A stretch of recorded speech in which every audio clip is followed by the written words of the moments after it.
ሰላም ውድ የቻናላችን ተከታታይ አድማጮቻችን እንደምን አላችሁ? ይህ አባን ስፖርት ቻናል ነው። የዩቲዩብ ቻናላችንን ሰብስክራይብ በማድረግ ትኩስ የሆኑ ስፖርታዊ መረጃዎችን ቤተሰብ በመሆን ያግኙ እያልን የደውል ምልክቱን በመንካት ስፖርታዊ መረጃዎችን በጊዜ እንዲደርሱ ያድርጉ። በተጨማሪም ላይክ በማድረግ ለሌሎች ተደራሽ እንዲሆን ማድረጋችሁን እንዳትረሱ። 21ኛ ሳምንት የእንግሊዝ ፕሪሚየር ሊግ ቦክሲንግ ዴይ መርሃ ግብር ትላንትና ቀጥሎ ሲካሄዱ በቶፕ ሲክስ ቢግ ሲክስ የሚባሉ ቲሞች እንደነ ማንቸስተር ሲቲ፣ ቼልሲ፣ ቶትንሃም፣ ማንቸስተር ዩናይትድ ነጥብ ጥሏል። ቼልሲ እና ቶትንሃም በትላንትናው ዕለት ሽንፈትን አስተናግዷል። ማንቸስተር ሲቲ እና ማንቸስተር ዩናይትድ ትላንትና ነጥብ ተጋርቶ ወጥቷል። ስለ ማንቸስተር ሲቲ እናንሳና የፔፕ ጋርዲዮላ ማንቸስተር ሲቲ ከብራይተን ጋር በነበራቸው ጨዋታ ላይ አንድ አቻ ተለያይቷል። ማንቸስተር ሲቲ ያለፉት 3 ተከታታይ ጨዋታዎች ነጥብ እየጣለ ይገኛል። በዛሬው ዕለትም አርሰናል ከሊቨርፑል ጋር የሚያደርጉት ጨዋታ ላይ አርሰናል የሚያሸንፍ ከሆነ ነጥብ የሚያሰፋበት እድል አለው እና አብርሾ፣ ስለዚህ ስለ ማንቸስተር ሲቲ ምን ትላለህ? እሺ አኒሶ፣ ትላንትና በተደረገው የማንቸስተር ሲቲ እና የብራይተን ጨዋታ ላይ አንድ አቻ መለያየታቸውን እናስታውሳለን። ማንቸስተር ሲቲ ካለፉት 3 ጨዋታዎች 3 ነጥብ ብቻ ነው ማሳካት የቻለው፣ ማሳካት ካለበት ከ9 ነጥቦች ውስጥ ማለት ነው። እና ነጥብ እየጣለባቸው የሚገኘው ጨዋታ ባለፈው ሳምንት ከቼልሲ ጋር በ20ኛ ሳምንት የእንግሊዝ ፕሪሚየር ሊግ ጨዋታ ከቼልሲ ጋር አንድ አቻ ተለያይተዋል። በዛ ጨዋታ ላይ ኤንዞ ፈርናንዴዝ ባለቀ ደቂቃ በ90+4 ላይ ማንቸስተር ሲቲ ላይ አስቆጥሮ ነጥብ መጣሉን እናስታውሳለን። በዚህኛውም ጨዋታ ላይም እየመሩ ነው ነጥብ እየጣሉ የሚገኙት። በእርግጥ ማንቸስተር ሲቲ ነጥቦችን ድሮፕ እያደረገ ይገኛል። በዛው ልክ ደግሞ አርሰናል ነጥብ እየሰበሰበ ይገኛል እና የሁለቱ መካከል ያለው ጋፕ እየሰፋ እየመጣ ነው እና አንተ እንዳልከውም ዛሬ ምሽት 5 ሰዓት ሲል አርሰናል በኤምሬትስ ሊቨርፑልን ያስተናግዳል እና ይህም ጨዋታ አርሰናል የሚያሸንፍ ከሆነ ነጥቡ ወደ 8 የሚሰፋበት አጋጣሚ ይፈጠራል። ማንቸስተር ሲቲ ከጊዜ ወደ ጊዜ ያለፉ ከሰንደርላንድ ጋር 0-0 ከወጣበት አንስቶ አዌይ ማች ነበር እሱ ከቼልሲ እና ከብራይተን ጋር ያደረገው ሆም ነበር፣ በሜዳው በኢታድ ነበረ እና ይሄንን ነጥቡን ድሮፕ ማድረጉን ተከትሎ በጣም ከዊኒንግ ታይትሉ በጣም እየራቀ እየመጣ ይመስላል እና በዛው ልክ ማንቸስተር ሲቲ በጉዳትም እየታመሰ ይገኛል። በትላንትና ግቫርዲዮል እና ሩበን ዲያዝ የመሰሉ ምርጥ ሁለት ጥምረቶችን በትላንትና ጨዋታ መጠቀም አልቻለም ነበረ። በውሰት የሰጠውን ተጫዋች ነበር አምጥቶ ሲያጫውት የነበረው እና በሱ ቦታ 20 ዓመቱ እንግዲህ ልጁ በጣም ትንሽ ልጅ ነው። እሱን ነበረ ሲጠቀም የነበረው። ማንቸስተር ሲቲ በጣም የጉዳት እንትኖች እየመጡበት ያለ ይመስላል። ሮድሪ መመለስ በእርግጥ እንደ አስደሳች ዜና ቢሆንም ያው ጉዳቱን ማኔጅ ለማድረግ ግዴታ ጨዋታዎችን ማረፍ ይኖርበታል። ስለዚህ ትላንትና ፊት እስኪያደርግም ትንሽ የሚቸገርበት ሁኔታ አለ። ኒኮን ነበር ትላንትና የተጠቀመው፣ ግን ደግሞ የዲያዝ እና የግቫርዲዮላ ለመኖር ደግሞ ሮድሪን ትላንትናም ተመልክተናል። በጣም ክፍት የሆነ ጨዋታ እንደነበረ ማለት በመሀል በኩል በተለይ በፉልባክ በኩል የነበረው ናታናኬም በግራ ፉልባክ ነበር ሲጠቀሙ የነበረው እና ትላንትና በጣም ያንን ክፍተት እየተመለከትን ነበር። ለአታኪንጉ በጣም ሲቀዘቅዝ ተመልክተናል። ነገር ግን ያው ሲቲ በደንብ አታክ ሲያደርግ እንደነበረም ተመልክተናል። ነገር ግን ካለው ከነ ግቫርዲዮል እና ሩበን ዲያዝ ጥምረት ባሻገር ጥራት ያላቸው የመሃል ሜዳ ጥምረቶች አልነበሩትም። ትላንትና እነ አይት ኑሪም በአፍኮን ምክንያት አገሩን ለማገልገል ትላንትና አልነበረም፣ የቡድኑ አካል አልነበረም እና ያም ተከትሎ በጣም ብዙ ጉዳቶችን እና የተጫዋቾች እጦት ነበሩበት ትላንትና እና ያንን ደግሞ ብራይተን በሚገባ የተጠቀመ ይመስላል። ነጥብ ተጋርቶ ወጥቷል። ብራይተን በዘንድሮ የውድድር ዓመት በ25-26 የውድድር ዓመት ማንቸስተር ሲቲን በሜዳው አሸንፎ ከሜዳው ውጭ ደግሞ በትላንትናው ጨዋታ ነጥብ መጋራቱ ከማንቸስተር ሲቲ 4 ነጥብ ወስዷል። ብራይተን በጣም ለማንቸስተር ሲቲ ፈታኝ ቡድን እንደሆነ እያስመለከተን ይገኛል። በእርግጥ ሚቶማም በተደጋጋሚ ጉዳት ቢደርስበትም በትላንትና ጨዋታ በጣም ምርጥ ፐርፎርማንስን አሳይቷል እና በጣም ትልቅ ተጽዕኖ ፈጣሪ ነው። ግን በብዙ ክለቦች ቢፈለግም በጉዳት ምክንያት ይሄን ያክልን ብዙም አብዛኛው ክለቦች እየፈለጉት አይደለም በጉዳቱ ምክንያት እና በትላንትናው ዕለት ግን ምርጥ የሚባል ፐርፎርማንስን አሳይቷል። ማንቸስተር ሲቲ ስለ ማንቸስተር ሲቲ ስናወራ ስለ ዋንጫ ነው የምናወራው፣ ዊኒንግ ታይትሎችን የሚያሳካበት መንገድ እና በዘንድሮ በዚህኛው ከጃንዋሪ ወር ጀምሮ የፔፕ ጋርዲዮላን ቡድኖች ብዙ ጊዜ ተመልክተናል። 16 ተከታታይ ጨዋታዎችን የማሸነፍ ባህሪ ያለው ቡድን ነው የጋርዲዮላው እና የካቻምናውንም የዋንጫ የበሉበትን አመት ስንመለከት ሮድሪ ከመጎዳቱ በፊት እነ ዴብሮይና በነበሩ ሰዓት ያው ስኳድ ዴብዙ በጣም ሰፊ ነው። በዛን ሰዓት የምናወራለት በጣም የስኳድ ዴብዝ ጥልቀቱ በጣም ሰፊ መሆኑ እንደዚህ አይነት ታይሞችን በሚገባና ተርኒንግ ፖይንቱ የጋርዲዮላ ቡድን የጃንዋሪ ወር ነው፣ ቦክሲንግ ዴይ የሚባለውን ወር በደንብ ተወጥቶት የሚያልፍበት ጊዜ ነበር። ነገር ግን አሁን የተጫዋቾቹ ጉዳትን መምጣት እና ተጫዋቾቹን ደግሞ ሙሉ ኦሬሊን ትላንትና አልተጠቀመም ነበር፣ ምክንያቱም ብዙ ጌሞችን በተከታታይ አድርጓል። ያ ደግሞ ለጉዳት ይዳረጋል ጨዋታዎችን ማያርፍ ከሆነ። ስለዚህ ያንን ደግሞ ማኔጅ ለማድረግ ናታን አኬን ነበር የተጠቀመው። ያው ጋርዲዮላም ያንን በደንብ የሚረዳ ይመስላል፣ በደንብ የተረዳ ይመስላል። ጉዳቶች በተደጋጋሚ እየመጡበት ስለሆነ ማኔጅ ለማድረግ ባለፈውም ጋርዲዮላ የገባበት ጨዋታ በደንብ ማኔጅ ለማድረግ ለማሳረፍ ተብሎ የተቀመጠውን ነው በአስገዳጅ ጉዳት ተቀይሮ የገባው እና እንደዚህ አይነት ጌሞች ማኔጅ ማታረገው ከሆነ ተጫዋቾችን ለጉዳት ይዳርጋል እና ሁለቱን የመሃል ሜዳ ምርጥ ጥምረቶችን ያጣበትና ያው በዚህ የጥር የዝውውር መስኮት ደግሞ ማርክ ጉሄንም ለማምጣት ጥረት እያደረገ እንደሆነ ተመልክተናል። ያው ይህንን ክፍተት ለመሙላት እነ ኩዛኖቭ እና በ20 አመቱ በወሰድ አላይ በሱ አማካይነት ነው መሀል ጥምረቱን እየመራ የሚገኘው ለጊዜው ማለት ነው እና ይሄ ደግሞ ማንቸስተር ሲቲ ነገም እየከፋ የሚመጣበት ጊዜ ይመስላል። ምክንያቱም ምርጥ የመሃል ሜዳ ሴንተር ጥምረቶችን የሚያጣ ከሆነ ደግሞ አንድ ቡድን እና ያንን ግልጋሎት ስትራክቸሩ በደንብ የሚያጣበት ሁኔታ ይመጣል። ሮድሪም በእርግጥ ፊት እየሆነ ነው፣ በጣም መሀሉን ባላንስ ለማድረግ በደንብ እየሞከረ ይገኛል። ያው ማንቸስተር ሲቲ የተጎዳበት አንደኛ ዲፌንሱ ነው፣ ባለቀ ሰዓት እየተቆጠረበት ነው።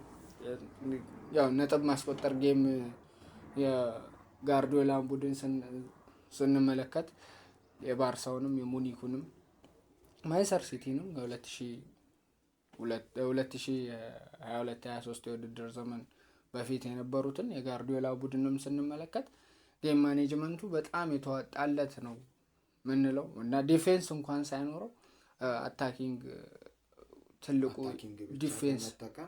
ዲፌንስ እንደሆነ ያንን ተመልክተናል እና እየመራ ጌም ማኔጅ የሚያደርግበትን መንገድ በደንብ ተመልክተናል እና የዘንድሮ የውድድር ዓመት ግን ስለ ማንቸስተር ሲቲን ስናነሳ ብዙ ጊዜ አንስተናል። ከ60 በኋላ ማንቸስተር ሲቲ ነጥቦችን ድሮፕ ያደርጋል፣ በደንብ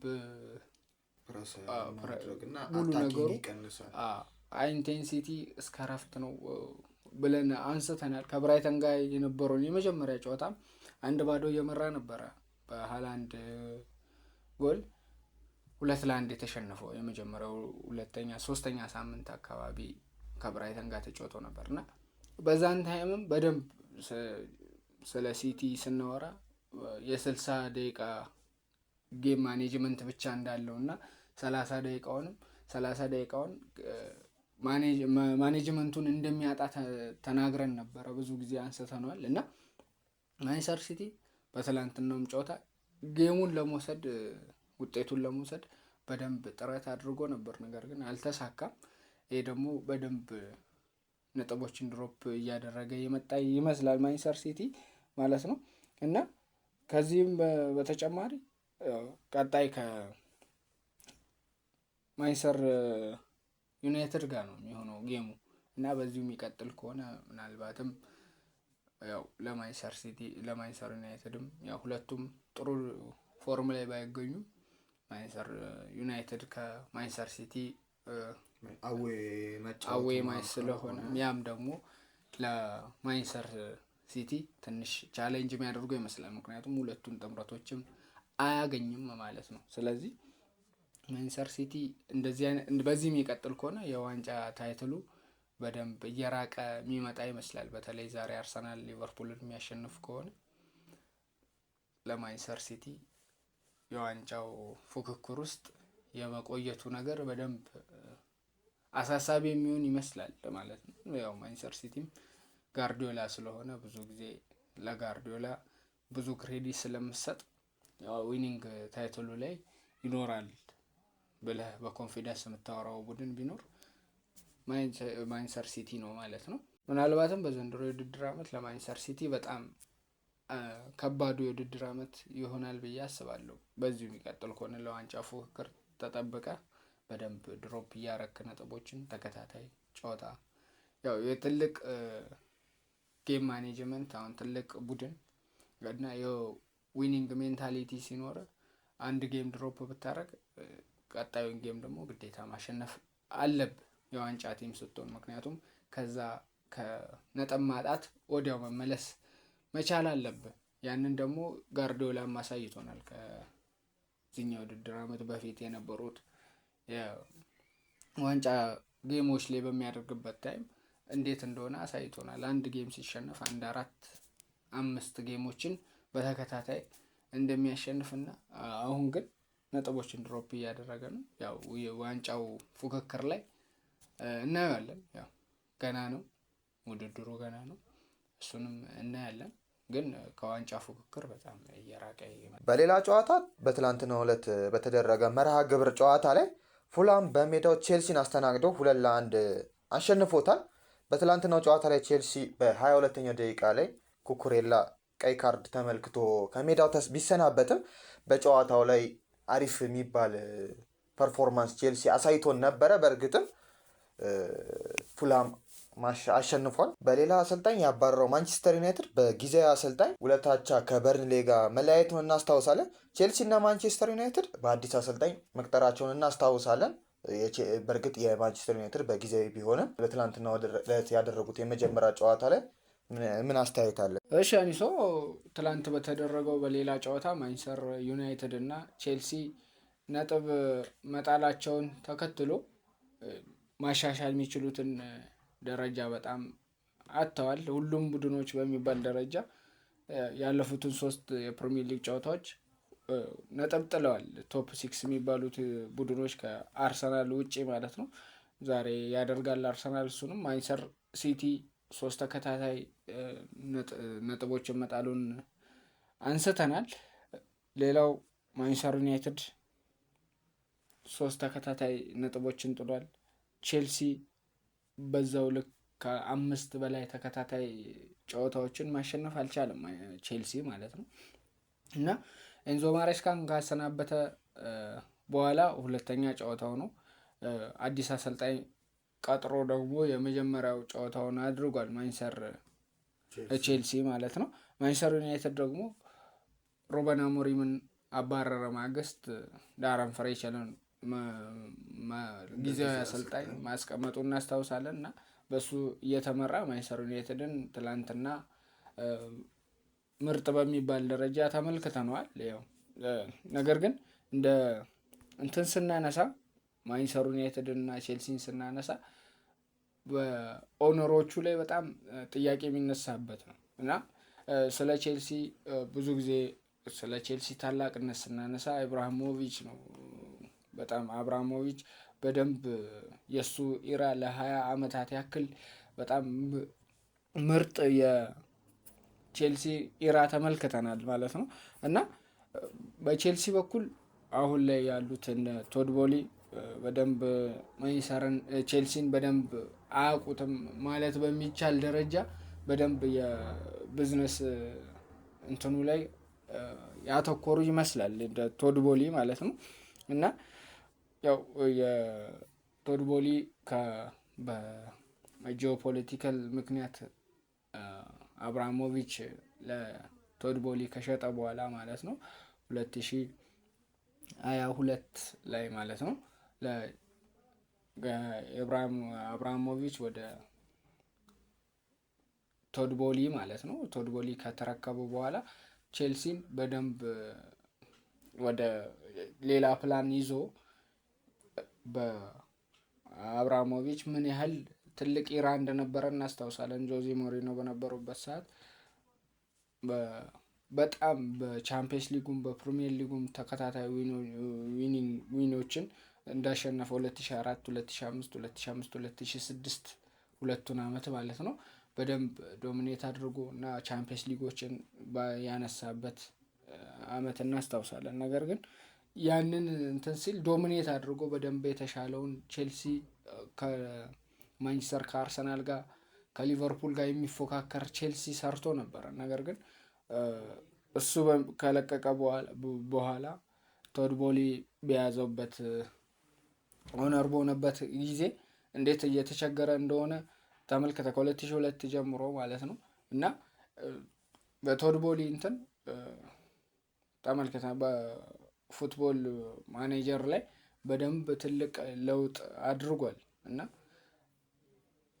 እድሜያቸው ከ21 አመት በታች የሆኑ ተጫዋቾች እንዲገዛ በጣም ብዙ ከላይ ያሉት አስተዳደሮች በጣም ነው ማናጀር ብዙ ጊዜ ማናጀር ነው ሄድ ኮች ነው ብለን ክርክር የሚነሳው ማለት ነው። አንድ አሰልጣኝ ሲመጣ ማናጀር ሄድ ኮች አሞሪም የተባረረበት ተርኒንግ ፖይንቱ ለሄድ ኮች ነው እኔ እንትን ያልኩት ማናጀር አይደለሁም የሚባል ነገርም አለ። በጣም መግለጫ ከሰጠ በኋላ ነው የተባረረው 24 ሰዓት ባልቆየ ጊዜ ውስጥ የተባረረው።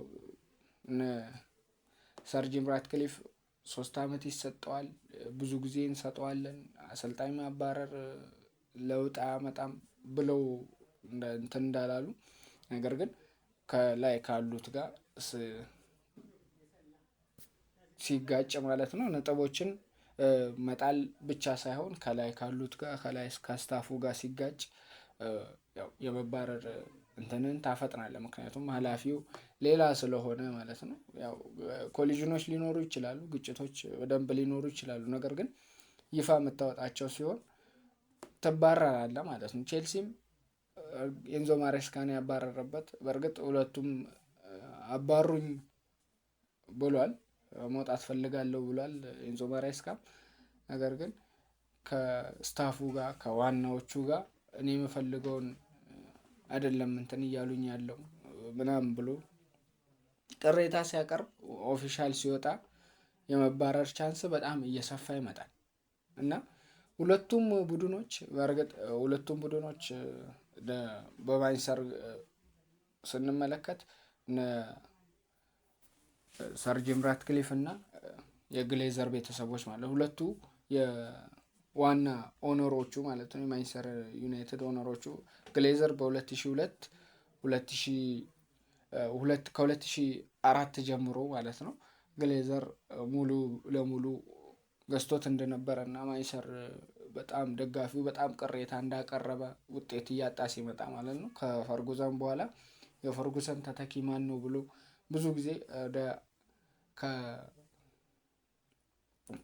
ከጊዜያዊ አሰልጣኝ ጭምር ወደ 10 የሚደርስ አሰልጣኝ ቀይሯል ማንቸስተር ዩናይትድ። እና ያንን የፈርጉሰንን ተተኪው ፈርጉሰን ማን ነው የሚለውን በደንብ ለማግኘት እንዳጡ እናስታውሳለን። በደንብ ተቸግረዋል ብዙ አሰልጣኞችን ጆዜ ሞሪኖም ጭምር አምጥተው ማለት ነው። እና ስለ ማንቸስተር ስናነሳ አሰልጣኝ ትልቅ አሰልጣኝ ቫን ሃል መጥቷል፣ ጆዜ ሞሪኖ መጥቷል። እነዚህ ትልልቅ አሰልጣኝ የሚባሉ በስም ደረጃ እና በስራቸው የምናውቃቸው በጣም ትልልቅ አሰልጣኞች መጥቷል። ነገር ግን ማንቸስተር ዩናይትድን ወደ ከፍታው አልለወጡትም። በእርግጥ ጆዜ ሞሪኖ 2ኛ ደረጃ ወጥተው ዩሮፓ ሊግ በልተው በጆዜ ሞሪኖ ታይም ማለት ነው። እና እንደዚህም ቢሆንም ነገር ግን ፒኩ ላይ አልደረሰም ነበር። ማንቸስተር ዩናይትድ አስፈሪ የሚባል አይነት ኮንዲሽን ላይ አልደረሰም ነበር። ነገር ግን የምንመለከተው የአሰልጣኞቹ ብቻ ሳይሆን የባለ ሀብቶቹ ኦነሮቹ በጣም ለኳሱ ላይ ኢፌክት እንደሚያመጡ ተመልክተናል። ሁለቱም የቼልሲንም የማንቸስተርን የምናነሳው ተመሳሳይ አይነት ኮንዲሽን እየተመለከትን ስለሆነ ነው። የአሰልጣኞች ላይ ኢፌክት የሚያመጣ፣ የዝውውሮች ላይ ኢፌክት የሚያመጣ በተለይ ቼልሲ አንደር 20 ላይ ነው በጣም እየሰራ ያለው፣ እየገዛ እየሸጠ ቢዝነስ እያደረገው ይገኛል። የቼልሲ ፉትቦል ክለቡን ማለት ነው እና ሁለተኛ ስራው አድርጎ እስኪይዝ ድረስ ማለት ነው። ፉትቦሉን ሁለተኛ ስራ ብሎ እስኪይዝ ድረስ ነው እና ለአሰልጣኞቹ የሚሰጠው ነፃነት በደንብ እየቀነሰ መጥቷል።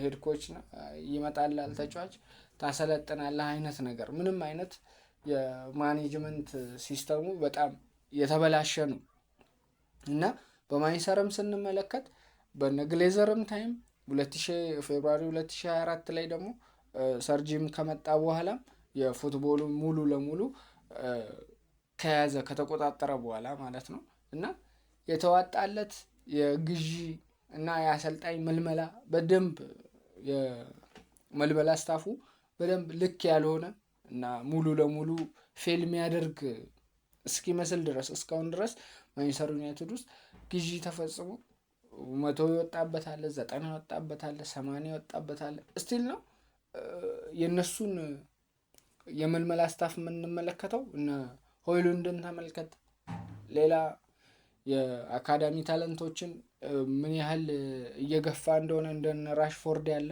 አንቶኒን ተመልከት፣ በ90 የመጣ ሳንቾ በ100 የመጣ ይሄን ያህል ብዙ ተጫዋቾችን አምጥተ ወደ 0-0 እየቀየርክ ከሆነ የምልመላ ስታፉ በጣም ልክ ያልሆነ ጀስት በደንብ የተዋጣለት ያልሆነ ከላይ የጀመረ ነው። ሰር ጂም ራትክሊፍ ከመጡ በኋላም ያንን ነገር መለወጥ አልቻሉም እና ይሄ ደግሞ በደንብ ለአንድ አሰልጣኝ ትልቅ አሰልጣኝ ማንቸስተር ቤት ለመምጣት አሁንም የሚከብድ ይመስለኛል። ከአሞሪም ሽኝት በኋላም ማለት ነው። እነ ሉዊስ ኤንሪኬን ዚዳንም ብዙ የታሰቡ አሉ እና ከታሰቡት ውስጥ በእርግጥ አንዱ ይመጣል።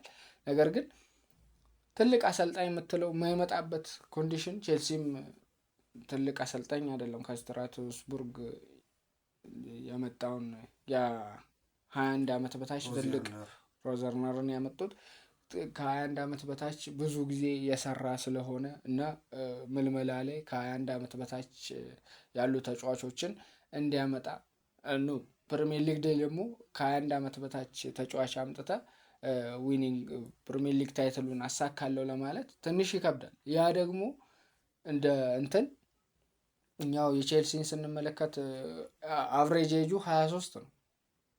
ዝቅተኛው በፕሪሚየር ሊጉ ዝቅተኛው የሚባለው እሱ ነው። ወጣቱ የእንትን አቨሬጅ የእድሜ አቨሬጅ ማለት ነው ስንመለከት እነሱ ናቸው። ቼልሲ ነው 17 ዓመት 18 ዓመት ሙሉ ተጫዋቾች የምልመላ ስታፉ በደንብ ችግር ያለበት እና ከላይ ጀምሮ ጀስት የሚሰጥ ኦፈር አለ። አሁን ለምሳሌ በሮማን አብራሞቪች ጊዜ በሱ ጊዜ የነበረው ቼልሲ ሄድ ኮቹ ማኔጀሩ ሙሉ ለሙሉ የጆዜ ሞሪኒዮ ነበረ። ሙሉ ለሙሉ ቼልሲን የፉትቦል ክለብ በደንብ የሚቆጣጠረው ጆዜ ሞሪኒዮ ነበረ። ምክንያቱም ኃላፊነት ተሰጥቶት ማለት ነው እና አሁን በቶድቦሊ ጊዜ ማናጀር ሌላ ሄድ ኮች ሌላ እንደዚህ ሰፓሬት ተደርጎ የምትከፋፍል ከሆነ በደንብ ይከብዳል ማኔጅ ለማድረግ ማለት ነው። ሄድ ኮች ነ እንደዚህ ተጫዋች ፈልጋለሁ ትላለ፣ ይቀርባል። እንደዚህ ተጫዋች ፈልጋለሁ ብለ የምታቀርበው የተወሰነ ከዛ በኋላ መልማዮቹ ደግሞ ይሄ ተጫዋች አያስፈልግም ብሎ ሪጀክት ሊያደርጉብህ ይችላል። ምክንያቱም ኃላፊ ሌላ ነው። ምንም አይነት ያን ያህል ትልቅ ግንኙነት የላቸውም። ማንቸስተርም ያው ተመሳሳይ ነገር ነው እየተመለከትን የምንገኘው። በሰር ጂም ራትክሊፍ ጊዜም በፊት በግሌዘሩ 69% የሚይዘው የግሌዘር ቤተሰብ ናቸው። 69% የማንቸስተርን ድርሻ የሚይዙት፣ የ27% ሰር ጂም ራትክሊፍ የሙሉ ፉትቦሉን ለሰር ጂም ራትክሊፍ ለቀውለት ነው ያሉት። አሁን በደንብ ቅሬታ ሲቀርብባቸው እናስታውሳለን። በሜዳ ውስጥ በጣም ብዙ ግሌዘር አውት የሚል ባነሩን ላይ አሰርተው ደጋፊ በጣም ቅሬታ ሲያቀርብ እንደነበረ እናስታውሳለን። ከዛ በኋላ የተወሰነ ድርሻ ለሰር ጂም ራትክሊፍ ከሰጡ በኋላ ሙሉ ለሙሉ ፉትቦሉ ላይ ያለውን ነገር ሰር ጂም ራትክሊፍ እንዲቆጣጠር ከ2024 ጀምሮ ማለት ነው ሰር ጂም ራትክሊፍ ነበር እየተቆጣጠረ የነበረው። ነገር ግን እሱም ሆኖ ማንቸስተርን ያን ለውጥ እያመጣ አይደለም። ምክንያቱም ሰፓሬት የተደረገ ኦማር ብራዳ እነሱ ያሉበት ማለት ነው እና ጀስት እነሱ የፈለጉትን ነው። ጥናት የተደረገ አይደለም፣ በደንብ ጥናት የተደረገ አይደለም። አሁን ለምሳሌ አሞሪም ሲመጣ በ3-4-3 እዛ ስለተሳካለት ፕሪሚየር ሊግ ላይ መጥቶ ይሳካል የሚባል አይነት ኮንዲሽን አይደለም። ምክንያቱም ጥናት መደረግ አለበት። ልክ አሰልጣኝ ባባረርክበት ማግስት አሰልጣኝ እዛ ስለተሳካለት እዚህ ይሳካለታል ብለህ የምታመጣው አይነት እንትን አይደለም። ቴናግም ሲመጣ በዛው ልክ ፌል ያደረገ ዝውውር ነበር እና ውሉን ሲያድሱለት ዩሮፓ ሊግ ከበላ በኋላ ውሉን ሲያድሱለት ያም የተጠና አልነበረ። ምክንያቱም ዋና ኦማር ቢራዳ በጣም የተሳሳቱ ያሉበት ጥናት የሚደረግ ነገር ያልሆነ በደንብ ዝግጅት ያልተደረገበት ዝውውሮች ናቸው ሲፈጸሙ የነበሩት እና ለዛም ነው በደንብ ማንቸስተር ዩናይትድ ወደ ዝቅታ እየመጣ ያለው። ትልቅ ቲም ነው። የትኛውም አሰልጣኝ መምጣት ይፈልጋል። የትኛውም ተጫዋች ወደ ማንቸስተር መምጣት ይፈልጋል። ነገር ግን የሚመጣበት ኮንዲሽን በዛው ልክ አሁን ትልቅ አሰልጣኝ ለማምጣት ስትፈልግ ሙሉ ነገሩን መቆጣጠር የሚፈልግ አሰልጣኝ ይመጣል። አሁን አሰልጣኝ የምትቀያየር ከሆነ አሁን የቴናግ ተጫዋቾች በአሞሪም ተፈላጊነት የላቸውም። ሙሉ ለሙሉ ተመልክተናል። ሁሉንም አትፈለጉም ብሎ እና አንቶኒን ማክቶሚኒ ሙሉ ነገር ሙሉዎችን የቴናግ እንትኖችን በሙሉ አስወጡት። ያ ደግሞ ለማንቸስተር ትልቅ ኪሳራ ነው። ምክንያቱም ብር ይወጣባት እና አንቶኒ 90 ምናምን ይወጣበት፣ ሆይሉንድ 80 ምናምን ይወጣበት ተጫዋች እና ሌላ አሁንም ከአሞሪም ውጪ ሌላ አሰልጣኝ ሲመጣ የአሞሪም ተጫዋቾችን ሙሉ ለሙሉ ሪጀክት ሊያደርግ የሚችል አሰልጣኝ ይመጣል። ምክንያቱም በ3-4-3 ፎርሜሽን እና በ4-3-3 ፎርሜሽን በደንብ የተለያየ የአጫወት ስታይል ያላቸው ተጫዋቾች ስለሚሆኑ ማለት ነው። ስለዚህ ማንቸስተር ዩናይትድ በዚህ የአሰልጣኝ ትራንዚሽን ላይ በደንብ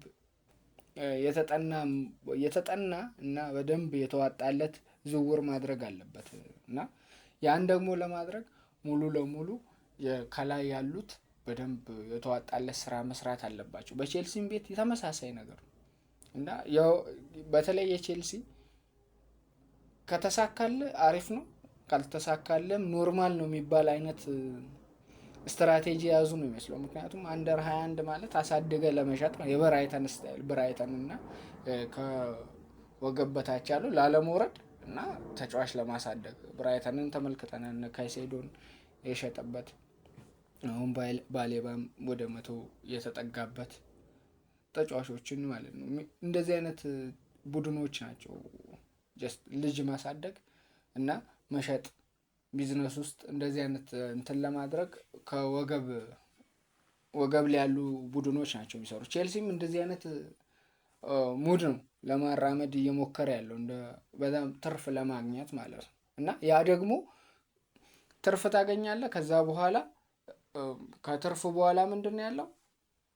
ኳሱ ማለት ነው እና ኳሱን ሁለተኛ አማራጭ አድርጎ የሚይዝ አስተዳደር ካለ ለደጋፊው በጣም ያሳስባል። ምክንያቱም ደጋፊው የሚያውቅህ በቢዝነስ ትርፍ ስላገኘ ሳይሆን ጥሩ ስለተጫወክ ነው እና ጥሩ ውጤት ስላመጣ ነው እንጂ ጥሩ ገንዘብ ጥሩ ገቢ ስላስገባ አይደለም የሚደግፍ። ስለዚህ ይሄ ነገር ደግሞ በጣም አሳሳቢ ይሆናል ማለት ነው። ስለዚህ በማንቸስተርም በቼልሲም በኩል ያለው ነገር በተመሳሳይ መልኩ የአስተዳደሮቹ ችግር ኳሱ ላይ ኢፌክት እያመጣ ይገኛል ማለት ነው። በሁለቱም በሚባል ደረጃ በጣም እየወረዱ እየመጡ ያሉ ይመስላል አስተዳደሮቹ። ትልቅ ክፍተት ማለት ነው። ያው አስተዳደሮቹ ይህንን ነገር የሚያስተካክሉ ከሆነ ሁለቱም ቡድኖች ትልቅ ደረጃ የመድረስ አቅም ይኖራቸዋል ማለት ነው። የትላንትናውን ጨዋታ ስናነሳ ሁለቱም ቡድኖች ነጥብ መጣላቸውን ተከትሎ ምንም ብዙም የሚወራ ጨዋታ አይደለም። ትራንዚሽን ላይ ያለ ቡድን ምንም አይነት ውጤት ቢያስመዘግብ ያን ያህል የሚወቀስ አሰልጣኝ የሚኖር አይመስለኝም። ነገር ግን ማንቸስተር ዩናይትድ በደንብ ምርጥ አታኪንግ ተመልክተናል። ብሩኖ ሲኖርና ብሩኖ ሳይኖር ማንቸስተር ዩናይትድ ምን ያህል የተለያየ ቡድን እንደሆነ አስመልክቶናል። ብሩኖ ከወጣ በኋላ ከ60 ደቂቃ በኋላ እሱ የሜዲካል ስታፉ ውሳኔ ነው 60 ደቂቃ ይጫወት ካለ አሰልጣኙ ያንን ወስዶ 60 ደቂቃ የሚያጫውተው ማለት ነው። ስለዚህ ያ የተጫዋቹን ፕሮቴክት ለማድረግ ለመጠበቅ የሚደረግ ውሳኔ ነው እና ማንቸስተር ዩናይትድ ትላንትና በደንብ ምርጥ ነበር። በተለይ ቤንጃሚን ሼስኮ ሁለቱንም ጎል ስኮር ያደረገው እሱ ነው። ከዛ በተጨማሪ የሚገቡ ኳሶችን ሁላ እንዴት በረኛው ሲያወጣበት እንደነበረ የሚገራርሙ ሙከራዎችን ሲያደርግ እንደነበረ ተመልክተናል። ከዛ ውጪ ዶርጉም በጣም ምርጥ ፐርፎርማንስ አሳይቷል። የብሩኖ መግባት በደንብ አታኪንጉ ላይ ኢፌክት እንደሚያመጣ እና ብሩኖን ከጉዳት ወደ ቦታው መመለሱ በደንብ የተዋጣለት ጨዋታ እንደነበረ ተመልክተናል። ነገር ግን አሁንም ቢሆን ጌም ማኔጅመንቱ ውጤት ማስጠበቁ ላይ ማንቸስተር ዩናይትድ በደንብ እየተቸገረ እንዳለ እና ያንን ደግሞ ያው ትራንዚሽን ላይ ያለ አሰልጣኝ ነው ፍሌቸር ያንን ደግሞ የሚቀርፍ ከሆነ በደንብ ምርጥ ፎርም ይኖረዋል። በደንብ ወደፊት የምናየው ነው የሚሆነው። ቼልሲም በዛው ልክ የተሸነፈበት አንደኛ የሆነች ኢፌክት የሚኖር ከሆነ የኩኩሬላ በቀይ መውጣት ያቺ ትልቅ ተርኒንግ ፖይንት ኢፌክት ናት። በርግጥ ኩኩሬላ ካርዱም ያሰጣል፣ ያው ብዙም እንትን የሚል አይደለም፣ ካርዱ ያሰጣል።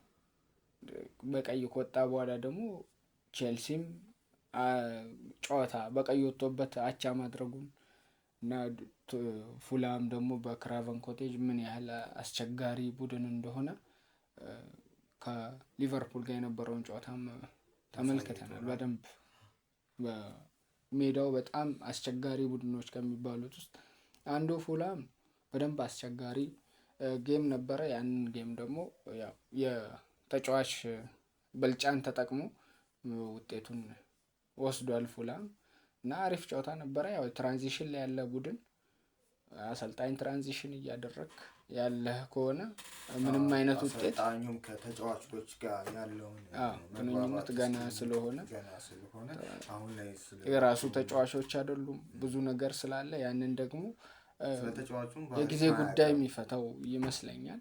ያው አሪፍ ምርጫ ነው ወይ እሱን የጊዜ ጉዳይ ነው እንመለከታለን። በአጠቃላይ ቶፕ 6 የሚባሉ ቡድኖች በደንብ ችግር ያጋጠማቸው ይመስላል። በአጠቃላይ ስለ ሲቲም ስናነሳ ተመልክተናል። ያው ማንቸስተርም ቼልሲም ቶተንሃምም ያ 3-2 በቦርንማውዝ መሸነፉን ባለቀ ሴሜኒዮ ባስቆጠረች ጎል እንግዲህ በዚህ ጨዋታ ላይ ሴሜኒዮ የመጨረሻ ጨዋታ እንደመሆኑ ለቦርንማውዝ ትልቅ ነጥብን አስገኝቶ ከሜዳው ደጋፊዎችን ተሰናብቶ ከሜዳ ተለያይቷል። ያው ዛሬ ሜዲካሉን ያደርጋል ወደ ሲቲ የሚያደርገውን ጉዞ ማለት ነው እና ሁሉም በሚባል ደረጃ ነጥብ ጥለዋል ማለት ነው። ያው የተሻለው ዛሬ ደግሞ አርሰናል እና ሊቨርፑል ያደርጋሉ። እሱንም የምናነሳ ይሆናል በሌላ ክፍል ላይ። እስከ ፕሮግራማችን ፍጻሜ ድረስ አብረናችሁ የቆየ ነው እኔ አኒስ አህመድ እና አብርሃም ዳንኤል ነበር። አብራችሁን ስለነበራችሁ ከልብ እናመሰግናለን። ሰብስክራይብ ያላደረጋችሁ ሰብስክራይብ አድርጉ። ሰብስክራይብ ያደረጋችሁ ደግሞ ተጨማሪ መረጃ እንዲደርሳችሁ የደውሉን ምልክቱን ተጫኑ። የዛሬው ፕሮግራማችን ይህን ይመስላል። መልካም ቀን ይሁንላችሁ።